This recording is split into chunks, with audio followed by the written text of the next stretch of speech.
Hello. Okay, so I'm going to make some soup today. I am in France and enjoying delicious French tomatoes, and as you can see I've got some here. Okay, this is the last bit of the tomato, or a couple of tomatoes that I bought from a market stall where they'd grown without any sort of pesticides or other chemicals, and the sign said the most beautiful tomatoes in France. But how can you resist? So I got some tomatoes from there, and I've got a mixture of other really beautiful tomatoes and some little cherry tomatoes which are from outside, they're grown here. I've got some shallots and I've got loads of garlic, okay, because I love garlic. I'm sure it doesn't have any good effects on keeping mosquitoes away, but it's kind of one of those sort of old wives' tales. And do you know what? I've been bitten so much by mosquitoes, I'll give it a go, quite frankly. Now, I haven't got many tomatoes, this is just for me. Probably a few meals here. But I found a very unloved pepper in the bottom of the fridge that's gone a bit wrinkly, so I'm going to put that in too. And also, this is one of the beautiful, homegrown again, sort of imperfect courgettes that I bought at the market, so that's going in as well. And do you know what else I thought about putting in? Maybe some lettuce. I bought this big old lettuce the other day, and I haven't eaten it because I just haven't fancied lettuce. And you might think, ugh, why would you put lettuce in a soup? But actually, lettuce works really well in soups.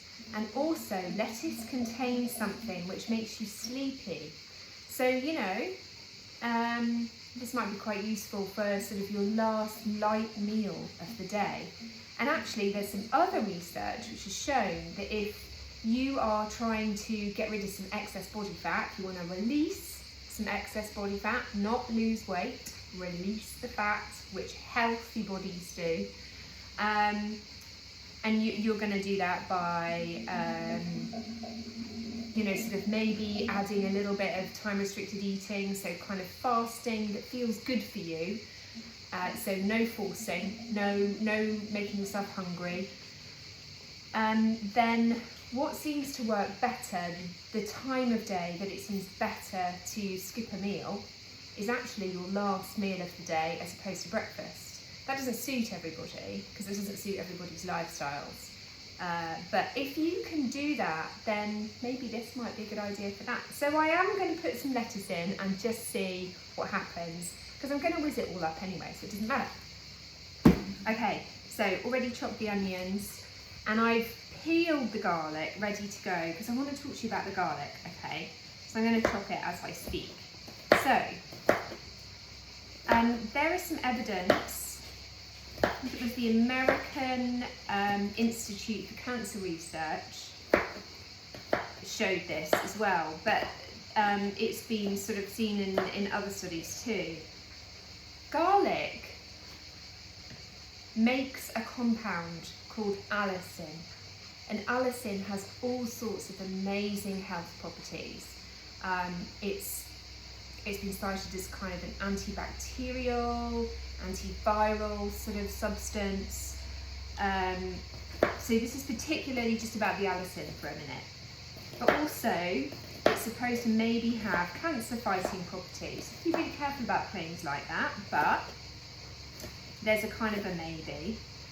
But what happens is when you chop the garlic, and you don't have to completely macerate it, okay, you can just chop the tops off like I have done there.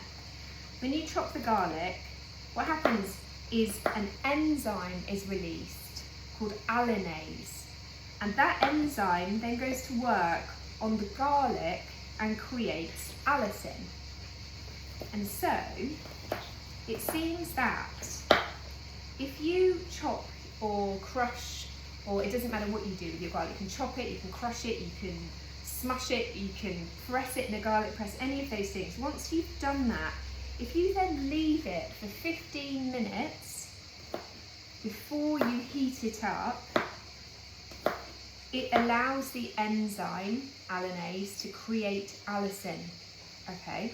If you cook it straight away after you've chopped it, So say for example, you were going to roast a whole head of garlic. I don't know if you've ever done that, it's a delicious thing to do because it's really soft, you can squeeze it out. If you were just going to roast a whole head of garlic, the same things works, you just chop the top off and that's enough to start this process happening where this enzyme starts to make allicin in the garlic cloves or in the garlic itself. And then when you cook with the garlic, the compound stays intact. So you don't destroy the allicin, the compound that's made by the enzyme, but you do destroy the enzyme. Okay, so as soon as you heat the garlic, you stop that process happening, which is why they say chop and then stop.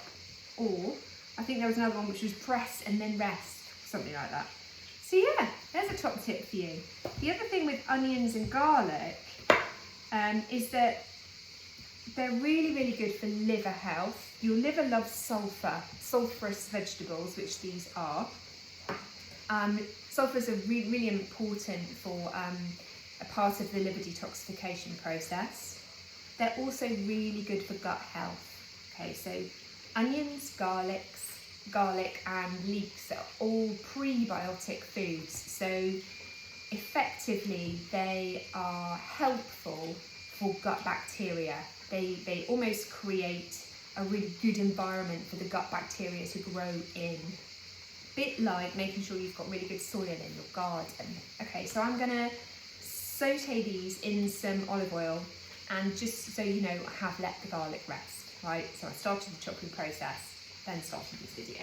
Okay.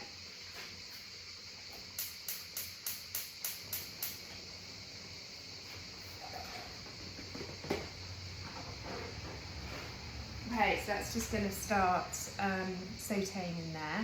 And I've got some yummy, because we're in France. Combine a few French things again. I've got some lovely fleur de sel here, which I used to use when I lived here. I love it. It's kind of grey-ish. It's delicious salt, really nice. So I like that. Just going to pop this one courgette in. Again, I'm just going to chop everything quite roughly. And I'm not going to overcook it. And I'm not going to put any liquid in this because the vegetables contain enough. They're going to make their own juices. So it's going to be a nice thick soup. I'm not going to add any liquid. Okay, so that's the courgette. That garlic smells delicious. Oh. Okay. Courgette. Let's chop this pepper up. Just make sure it's okay.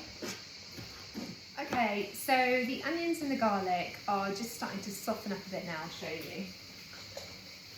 Okay, so here you go. You can just see this. So they're just starting to look just a bit softer. They've not particularly browned or anything. They've literally just softened a bit. So I'm going to add the pepper and the courgettes. Just give that stir around.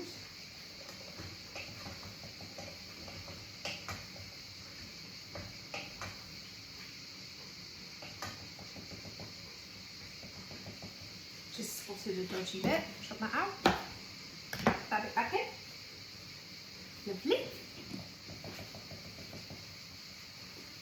Okay, so next to chop up these tomatoes. They're going in like they are. Let's put that there.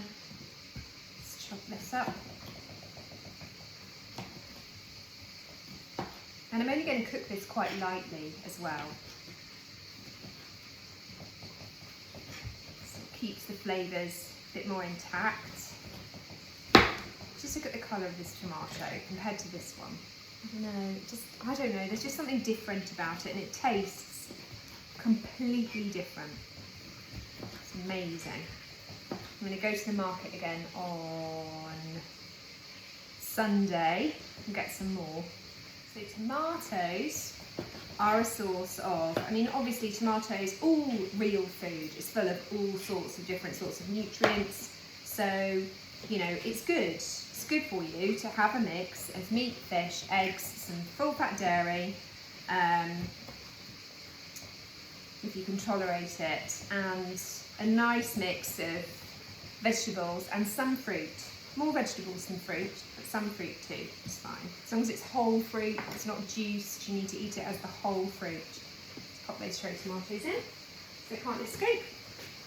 So tomatoes are a source of lycopene, and when they're cooked, again, that makes the lycopene more bioavailable for us. And lycopene is thought to help with heart health.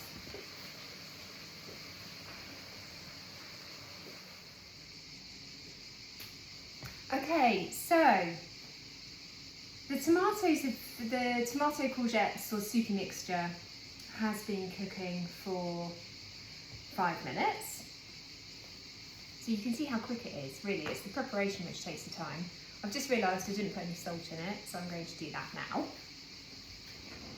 But I am going to put in a good teaspoon size. Woo! So that's probably 5 or 6 grams of salt. Okay. I'm going to put that, in fact, no, I'm not. I'm going to put half a teaspoon in. Okay.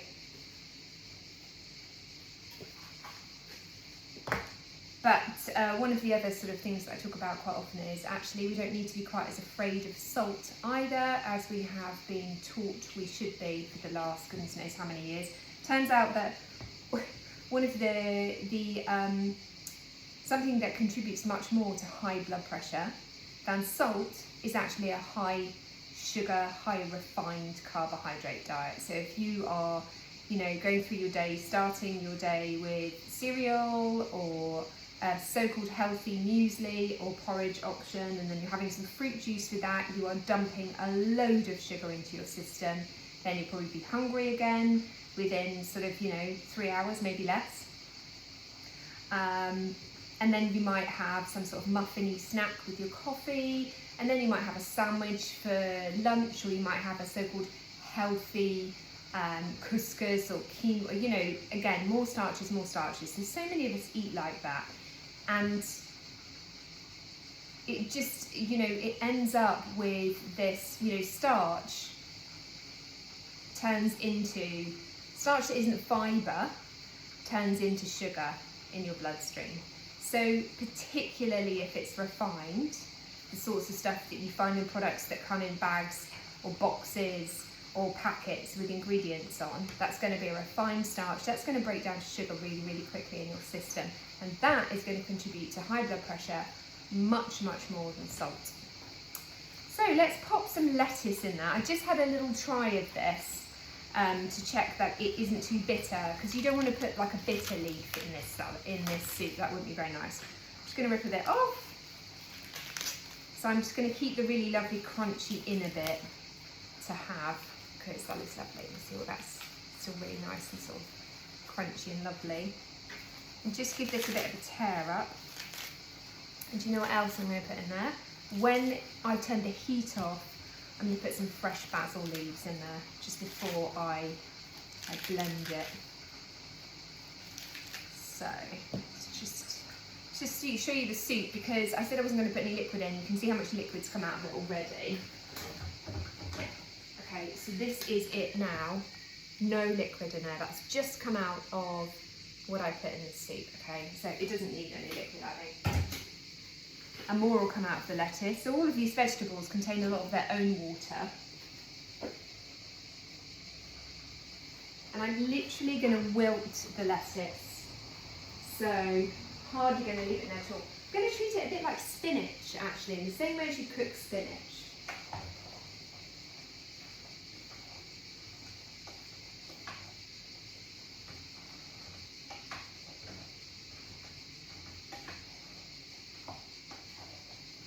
It's funny, whenever I tell people that lettuce makes you sleepy, people tend to remember their Peter Rabbit story. So the rabbit that fell asleep in the garden because he was eating all of Mr. McGregor's lettuces. It's funny how very often this sort of stuff is told in stories, which have been going for years and years.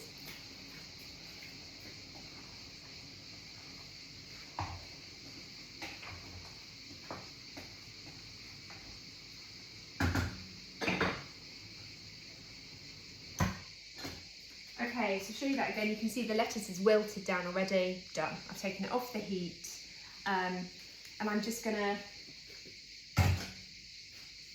hand blend that now, or some sort of blender. Not my kitchen, so I'm gonna have to have a look. Okay, so here we go. We're gonna get this delicious looking soup. Here we go.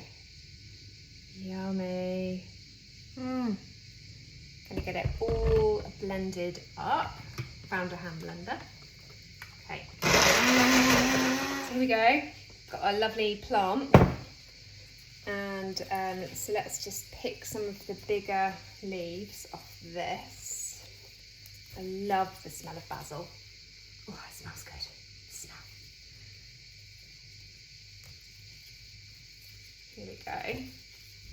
Plenty of it because it's delicious. And at this point, you can put whatever other sort of extras in here that you fancy. So you could put some black pepper in here if you're a black pepper person. You could put a bit of chili in there if you fancy that. You could, yeah, really whatever you like to give it some pep. I am going to put some of this in there. So this is piment d'Espelette. It's kind of a speciality of this region that I'm in, but it comes from the Basque country. And it's a pepper which is grown just in one very specific place that's then sold all around here. It's ground up and it's just lovely. It smells like, do you know, it almost smells a bit tomatoey. It smells a bit like pepper, but it's got a little bit of heat, but not too much. Because the French traditionally don't really like very hot as in spicy food. So I add this to all sorts of things. It's also really nice with scrambled eggs. Yeah, probably not what you're supposed to use it, but who cares? I'm going to stop there. Get those bits out. Can't waste any.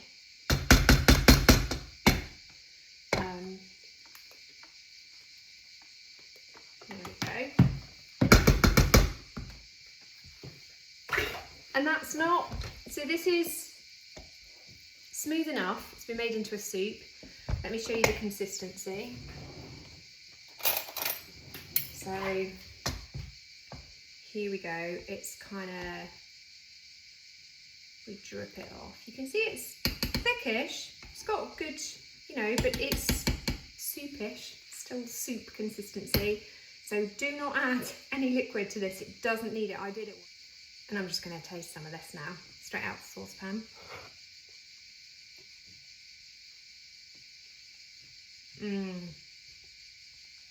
That is absolutely delicious. See you soon.